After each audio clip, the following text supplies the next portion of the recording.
शब्दार्थ अनुवाद एवं भावातीत डिवाइन ग्रेस श्री भक्तिवेदांत स्वामी श्रील प्रभुपाद जी के द्वारा।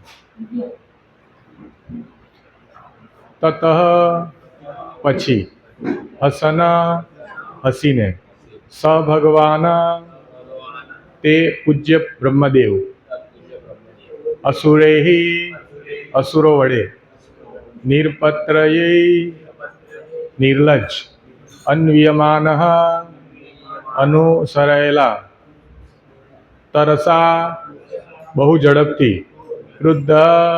ક્રુદ્ધ થયેલા ભીત ડરેલા પરાપતત દોડી ગયા। अनुवाद।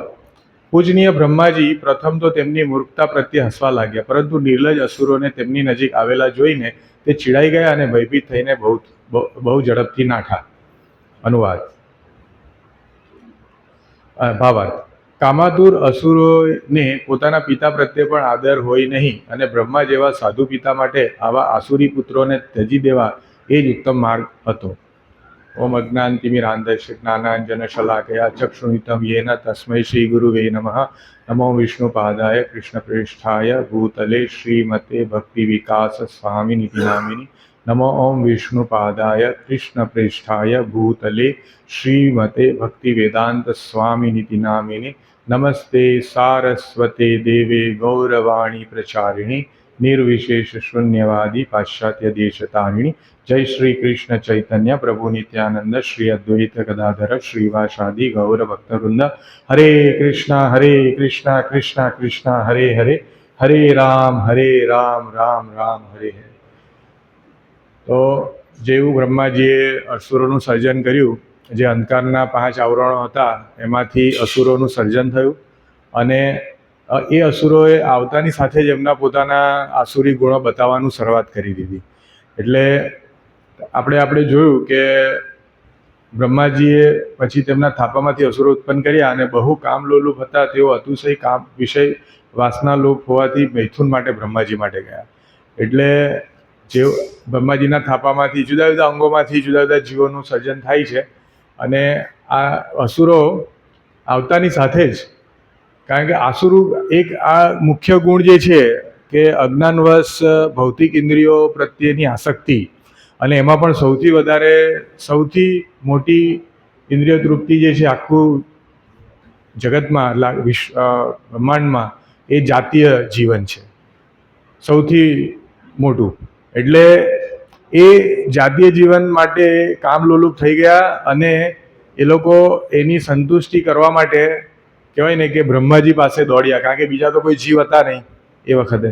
એટલે એ લોકો આપણે આ ભાવનાથી આ જે ભાવાર્થ છે એનાથી સમજી શકીએ છીએ કે આપણે જાતીય જીવન જે છે એ કેટલું ખતરનાક છે અને જાતીય જીવનને કારણે આપણે આપણું પોતાનું જે કંટ્રોલ છે ગુમાવી દઈએ છીએ અને એનાથી એવી પ્રવૃત્તિ કરીએ છીએ કે જે આસુરી ગુણમાં આપણે, ભલે આપણે મનુષ્ય હોવા છતાં આપણે આસુરી અથવા તો અસુર જે પ્રભુપાદ રાધેશ પ્રભુ કહે છે ને કે શિંગડા અને દાંત વગરના અસુરો।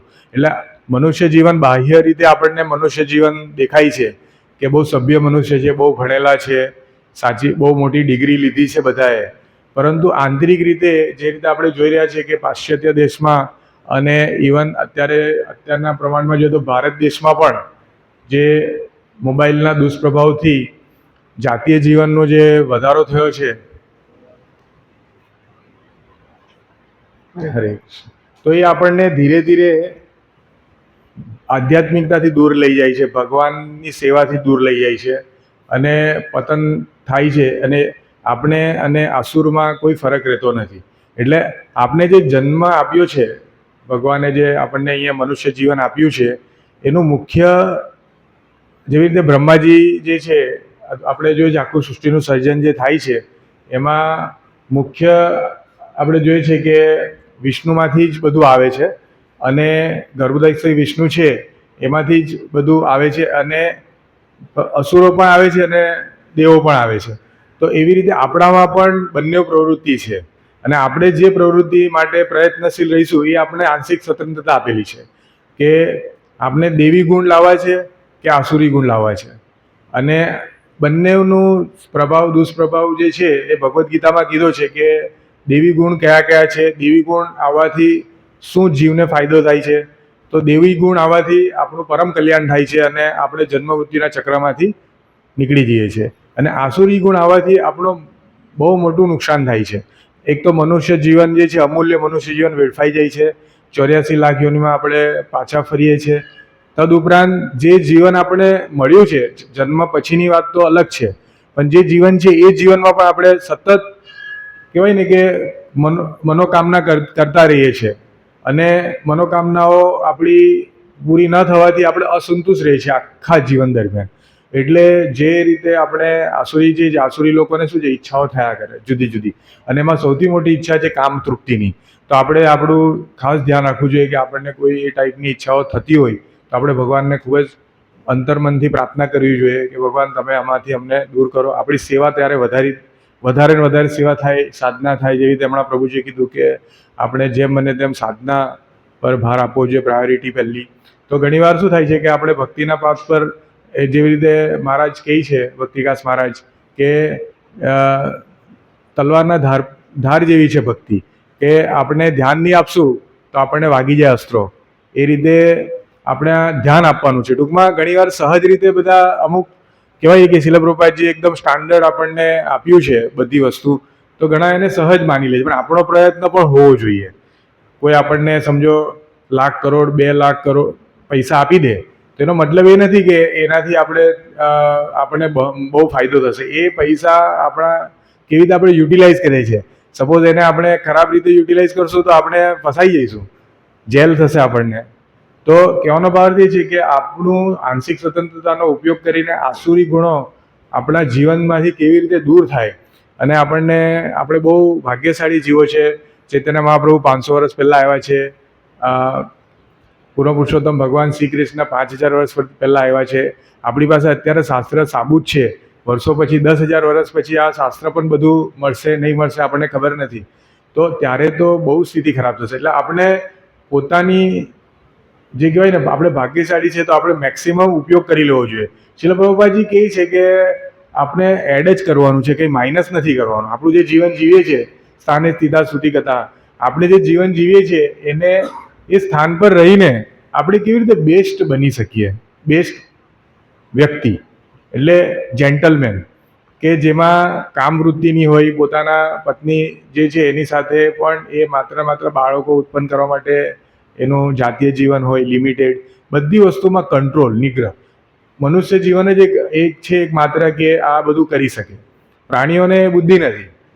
એટલે કહેવાનો ભાવ છે કે આપણે આપણી બુદ્ધિનો જે સદુપયોગ કરશું તો ખરી રીતે આપણે જેન્ટલમેન બનીશું, નહીં તો આપણે આસુરી વૃત્તિમાં જ રહીશું.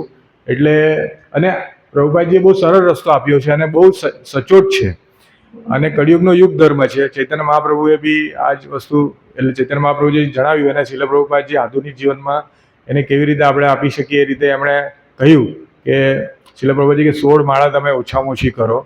ગૌડીય સંપ્રદાયમાં 64 માળાનો રૂલ હતો. તો શીલ પ્રભુજી એવું ઈચ્છે છે કે ચાલો તમે નોકરી કરો છો, તમે કોઈ ધંધો કરો છો, તમારા કૌટુંબિક જીવનમાં છો, તમે જ્યાં છો ત્યાં રહો, પરંતુ 16 માળા કરો. ઘરે મંગળારતી થતી તો ઘરે કરો, અહીંયા સેન્ટર કોઈ નજીક હોય તો ત્યાં આવીને કરો, ભગવાનને ભોગ ધરાવીને ખાઓ, રીડિંગ કરો અને મંદિરોની સેવામાં ભાગ લો, પ્રચારની સેવામાં.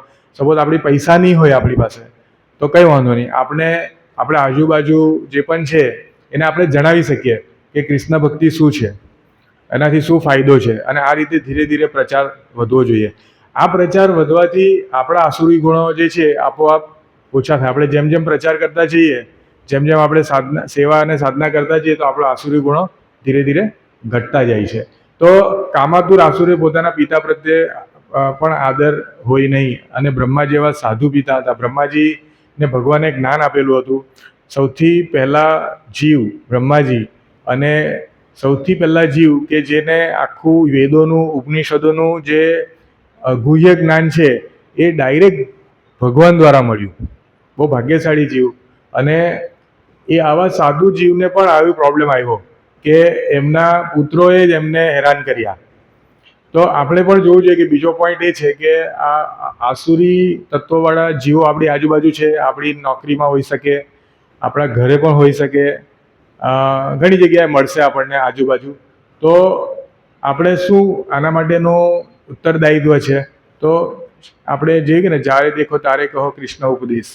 ભગવાનની જે ઉપદેશ છે, ભગવાનની વાણી છે, અને આપણે આવા અસુરોને શીલ પ્રભુપાદે શું કર્યું કે અમેરિકા ગયા એ જમાનામાં, આજે પણ અમેરિકા તો પહેલાં કરતાં વધારે આસુરી ગુણ આવી ગયા છે. નાના બાળકો હવે તો ફાયરિંગ કરે છે, 12 વર્ષના 13 વર્ષના બાળકો મારી નાખે છે. અને એવું નહીં કે વર્ષમાં 1-2 વાર, 5-6 વાર આવું થાય છે દર 2-3 મહિને. તો કહેવાનો ભાવ તે છે કે શીલ પ્રભુપાદજી ગયા ત્યાં હિપ્પી લોકો જે હતા પૂરેપૂરા આસુરી ગુણોવાળા હતા, દારૂ, માંસાહાર, જુગાર, વ્યાભિચારમાં પૂરેપૂરા લિપ્ત હતા. શીલ પ્રભુપાદજી એમના પર દયા કરી, એમને સમજાવ્યું, એમના માટે પ્રસાદ બનાવ્યો, કષ્ટ લીધું. તો આજે આપણે જોઈએ છીએ કે એ લોકોનું બધાનું કલ્યાણ થયું અને કૃષ્ણ ભાવનામૃત બધે ફેલાયું. તો આપણે આ રીતે આપણને લાગે તો એનો એક જ ઉપાય છે કે આપણે એ લોકોને કૃષ્ણ ભાવનામૃત વિશે વાતો કરવાની, એ લોકોને સમજાવવાના. આપણા પુસ્તકો આપણે આપી શકીએ. શીલ પ્રભુપાદજીનું જ્ઞાન ભલભલા અસુરોને ચેન્જ કરી નાખે છે, હે ને? તો આપણે નાની પુસ્તિકા પણ આપશું તો પણ એ લોકોનું કલ્યાણ થશે. તો આપણો એવો ભાવ હોવો જોઈએ. અને આપણે એ લોકો સાથે વધારે વાદ વિવાદમાં ઉતરવાની જરૂર નથી. મુખ્ય આપણે ભક્તિના સિદ્ધાંતો અને મુખ્ય બાબત કહી દેવાની. કારણ કે અહીં લખ્યું છે કે આવા આસુરી પુત્ર ત્યજી દેવા એ ઉત્તમ માર્ગ હોય છે. કારણ કે ઘણા લોકો બહુ પ્રચારમાં બી વાદ વિવાદમાં પડે છે કે ભાઈ એ પણ એક આપણો ઈગો છે કે ઘણીવાર પછી એટલું બધું પછી આપણી ઇસ્કોનની ઇમેજ પર પ્રોબ્લેમ આવે કે આ લોકો આવું કરે છે. એટલે આપણું મુખ્ય ધ્યેય છે કે સમજાવવું એકદમ સરળતાથી, મુખ્ય નિયમો, અને પુસ્તક આપી દેવું. હા, કોઈ વધારે એમાંથી આપણને ઇન્ટરેસ્ટ લાગે તો એને આપણે સેન્ટર પર બોલાવી શકીએ છીએ. તો એ રીતે આપણું આદાન પ્રદાન હોવું જોઈએ કે આસુરી જીવોને ચેન્જ કરવા અઘરા છે. એ લોકોને જેવી રીતે અહીં સાધુ પિતા માટે પણ આ અઘરું હતું, પોતે તો જ્ઞાની હતા, તો તેમના માટે પણ અઘરું હતું. એટલે એમને ત્યજી દે છે અને એમના પર વધારે ધ્યાન આપતા નથી. તો આ રીતે આપણે જોઈએ છે કે બ્રહ્માજીને પણ બહુ કષ્ટ આવે છે અને બ્રહ્માજી એમના રસ્તા ધીરે ધીરે કાઢે છે અને પોતાની ભક્તિને ડાઉન નથી થવા દેતા. બરાબર છે? હરે કૃષ્ણ.